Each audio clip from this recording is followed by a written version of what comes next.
Good evening and welcome to Horizonte, a show that takes a look at current issues through a Hispanic lens. I'm your host, Catherine Anaya. The impact of skin color in the lives of Latinos across the U.S. is immense. From impacting their ability to move ahead in careers to their daily life experiences, many Latinos view skin color as a factor affecting their chances to be successful. The idea of colorism or discrimination based on skin color within a particular race is a deeply hurtful issue among Latinos. According to a Pew Research study, 62% of Latinos say having a darker skin color hurts their ability to get ahead. But colorism can also have implications outside of our community when it comes to systems or institutions. Joining me now to discuss the idea of colorism within and outside Hispanic communities and how it plays out is Dr. Edward Vargas from the School of Transborder Studies at Arizona State University. Thank you so much for joining me. Thank you for having me. It is good to see you. So we know that our population continues to grow, but what a lot of people don't realize is that we are so varied within our community. There are differences in ethnicity, nationality, race, and skin color, factors that can sometimes lead to what we are talking about today, which is colorism. Can you explain colorism and how it differs from racism? Yeah, great question. So colorism is the practice and the prejudices and the discrimination that happen because of an individual's skin tone, hue, but colorism is also deeper than just skin tone. It's also your phenotype. For example, if you have curly hair, if you have straight hair, eye color. So again, skin color is a term used not just to define your individual skin tone, but also your outside sort of phenotype. So what kind of discrimination do Latinos or might they face when it comes to, and we're zeroing in on skin color in particular, but as you mentioned, there are other areas as well. Right. So the discrimination that can occur because of skin tone range from, for example, shopping. We know that, for example, the large majority of Latinos who report discrimination based on their race or on their skin tone is while shopping, while purchasing, while going out to eat, to more institutional structural things like, for example, getting a home loan, a real estate agent showing you a particular neighborhood as opposed to another neighborhood. Interest rates are affected. In fact, that Latinos pay higher interest rates in terms of their mortgages, even though they have good credit relative to their white counterparts. It also influences your experiences in terms of other housing, such as getting rent, where you're shown an apartment. It also impacts you, for example, your schooling and your schooling of experiences for your kids. So, for example, we find that in the school to prison pipeline, there is this literature about light-skinned Latino kids who get referred and diagnosed for learning attention issues relative to darker-skinned Latinos who get sent to detention, for example. Other aspects of this can happen in the world of policing. We know that if you are darker skinned, you're more likely to be pulled over. And Arizona is a great case study for this.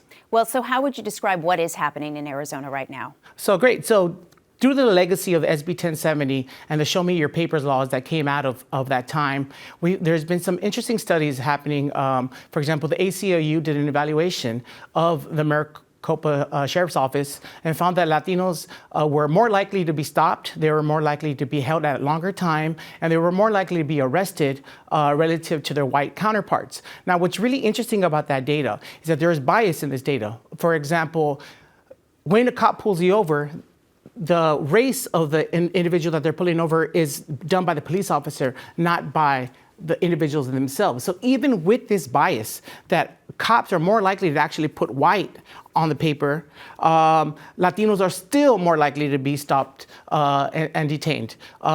Another kind of key piece to this is that the race of the police officer actually matters here. So if you're pulled over by a Latino cop relative to a white cop,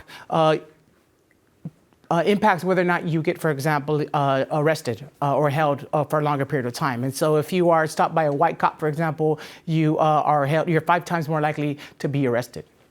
So when we talk about then the implications, and you're specifically talking about Arizona, how does this affect people who are faced with the colorism when it comes to how they view themselves, how they view themselves in society, how it affects their mental health?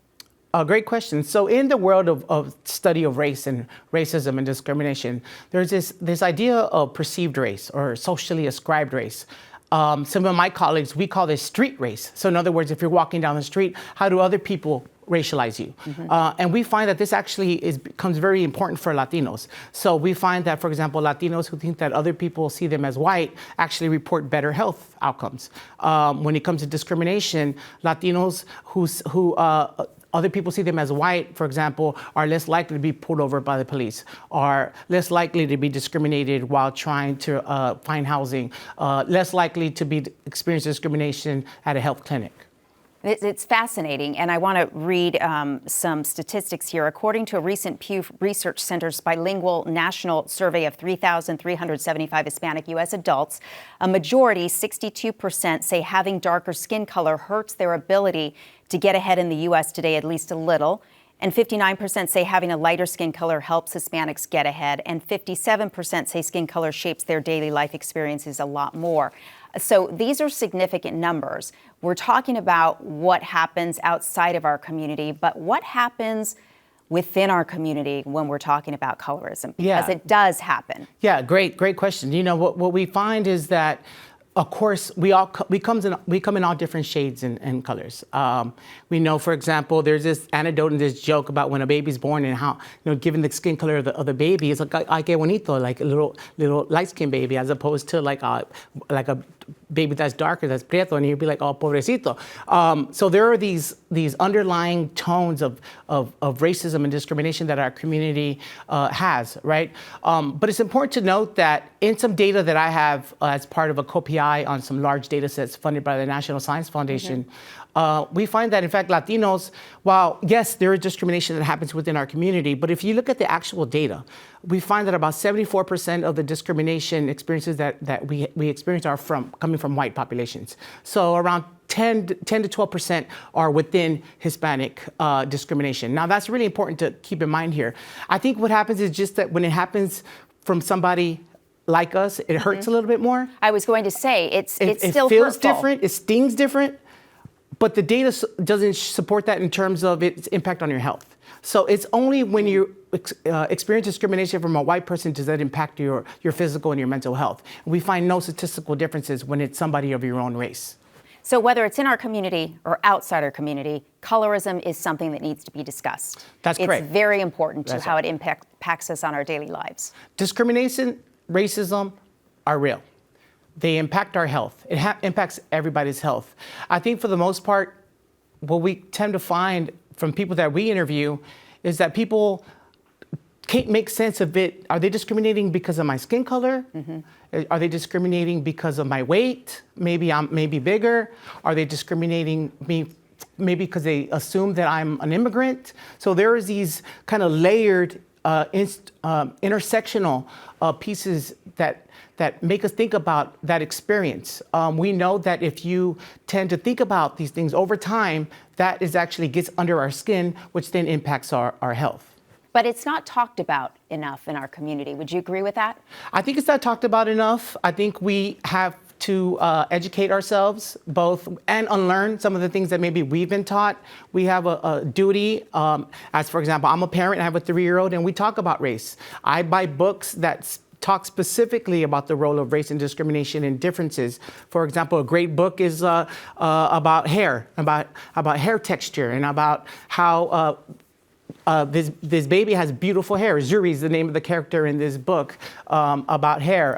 Have a book about shades and different shade colors. All to say is that we both have an obligation to teach ourselves, to educate ourselves. If we have older parents, educate our parents about what's going on, and then educate our younger community about what's going on in the world. Any ideas when we are talking about the older generation in our family about approaching that subject with some of our elders who maybe don't understand that colorism is actually something significant? Well, I think they understand because they've experienced it. Right. But maybe they don't know it has a name. They don't know it has a name, and they don't know what to do about it. And I think that's different. We see that generationally. So, for example, if you do feel like you've experienced discrimination, you should speak up and maybe seek legal representation if it happened at work or it happened in a place where you shouldn't be treated differently because of your race and ethnicity. Older folks know.